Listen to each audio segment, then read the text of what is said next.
first actually is you see Beckett's reaction. Yeah, I heard about it. Yes, it was pretty pretty authentic. So yeah, it was. That's always exciting when you see a moment like that. It brings back a lot of memories. So clearly you held your cards close to your vest because he didn't even know. But what was it about Seneca that it was like, that's our guy? There's a lot of things, really. What we loved about the player is his skating ability, his hockey sense. Obviously, you've seen some highlights. His individual skill level is really off the charts. Like I said, I love his hockey sense.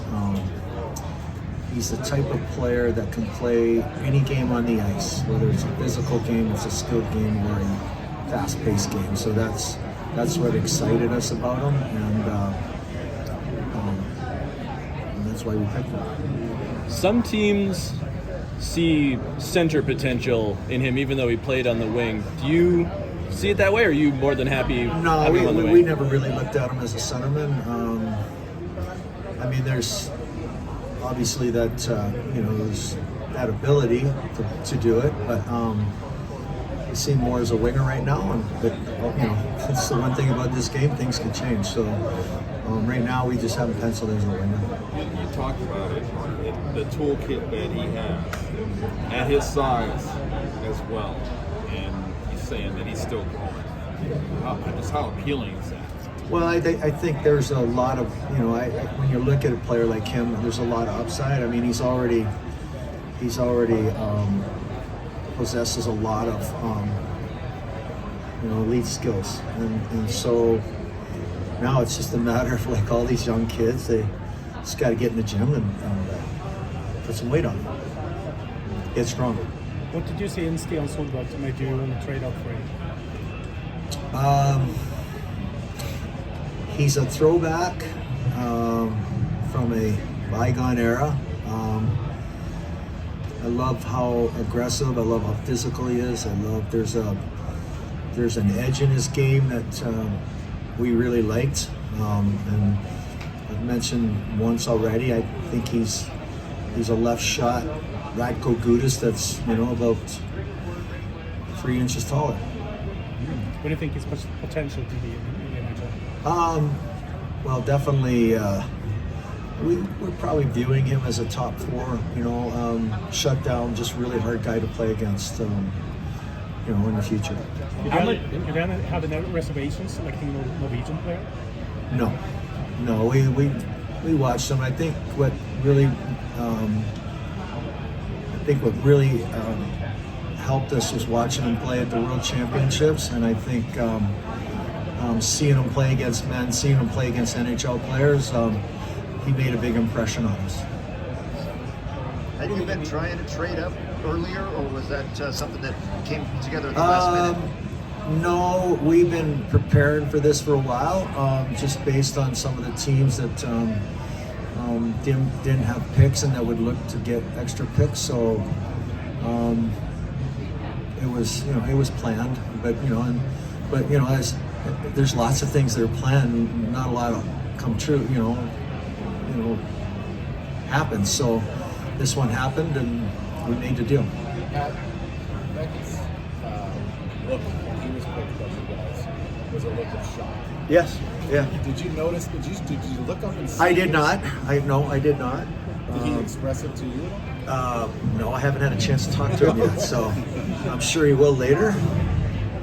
Yeah, I'm sure he was surprised because I know other teams, they were talking to him, and we interviewed him once at the Combine, and that was the last time we talked to him. So he couldn't have seen it coming? No, he did not. No, he had no idea. I think he said that he got on the phone with his agent and he asked him, he said, did you know this? And he goes, of course I did. When did you communicate to his agent? To his agent? I didn't.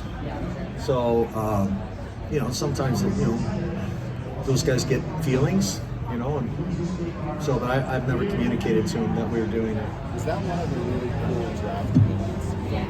Yeah, no, it's like I was mentioning here, it's certainly, it brings back really good memories to see, you know, an authentic reaction like that. And so, yeah, it's always fun for us to see that.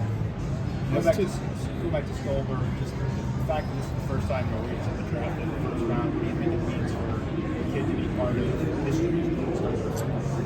Well, you'd have to ask him that question. We don't look at it, you know, that way. We just look at we're getting a really good hockey player. But I'm sure from his perspective, I think it's going to be incredibly special. Is it a one-off this year? Or do you think that Norwegian hockey has kind of bridged that gap a little bit, where you have to pay more attention to them as a whole? Well, that's our job. Okay, like we pay attention to, you know, all the, you know, that's our job. Pay attention to all the players, and obviously he's a really good hockey player, and he made an impression on us. And yes, there's more, you know, Norwegian players coming, and so yeah, we pay attention to it. The forward group that you're putting together, I mean, I know it never stops, but him being a right winger, does he sort of almost round that group out for you? You know, Well, center, no, you know, to your point, no, you never stop. You know, there's just like, you know, at some point these guys are, you know, they're gonna all, you know, be fighting for jobs and pushing their way up the lineup. So, you know, we have high expectations, you know, so we'll see how it goes. But does it round it out? We're starting to get there.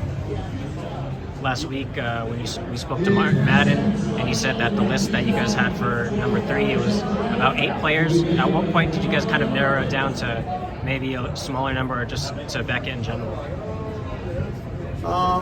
We probably narrowed it down to 3 or 4 players, and then we had a really good discussion.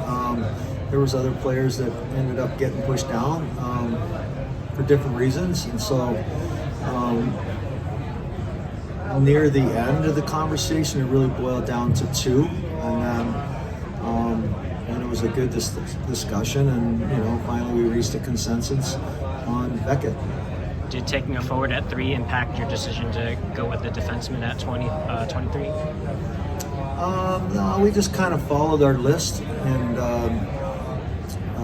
like, you know, when we put the list together, we looked at the best player available on our list, and we didn't think he'd last, you know, to this point, and so when we got the opportunity to do it, we took it. You said you've been working on the trade for a while, but plans are fluid. Was this then best case scenario for you today, 3 with the 2 guys you ended up with? Best case scenario for the 2 guys. We had some other things, you know, going that that could have changed, but yeah, there's always lots of different scenarios, and you always weigh them. So at the end, based on where, you know, this shook out, this was the best, you know, the best move we could make. What did you watch about Stein's growth this season? So much growth this season. I think he took a big jump in the second half. He seemed to get a lot more confident. He started to exert himself more physically, and in the playoffs, you know, he was a tough player to play against, and so that element really drew us to him. And then what impressed you the most about Beckett's game? Well, I think he's a really versatile player. Really, like, as I mentioned before, I think that he's a guy that, you know, when he gets physically stronger, he's going to be able to be a guy that can play any type of game on the ice. Play a physical game, he can play a skilled game, and he can also play a speed game. So I think that you know, that's probably the, you know, his overall game is what excited us. Any questions? All right, thanks.